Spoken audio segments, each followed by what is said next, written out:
Sigo flotando en la misma nube rosa, pues los problemas no opacan lo grandiosa que se siente tener en las derrotas.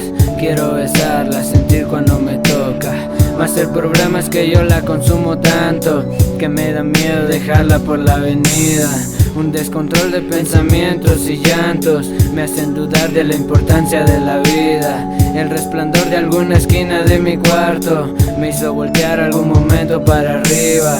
Solo quería limpiar y sacudir los rastros, sentir el mar y la brisa cuando respiras. Tantos recuerdos y experiencias este año, fotos guardadas en la compu que me animan. He decidido darle vuelta al acetato, reír, amar, dar momentos de alegría. La sensación que me daba abrazar a Salo, la tolerancia y los consejos de familia.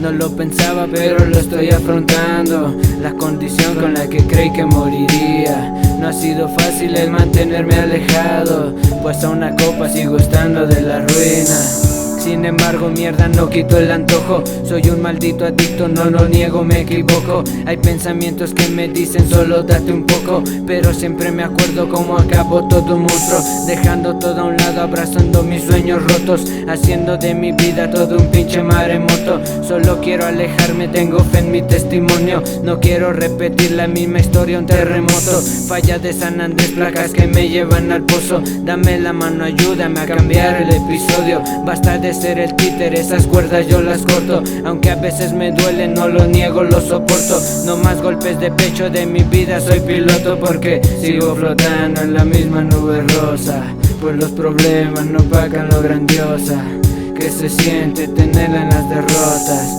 Quiero besarla, sentir cuando me toca.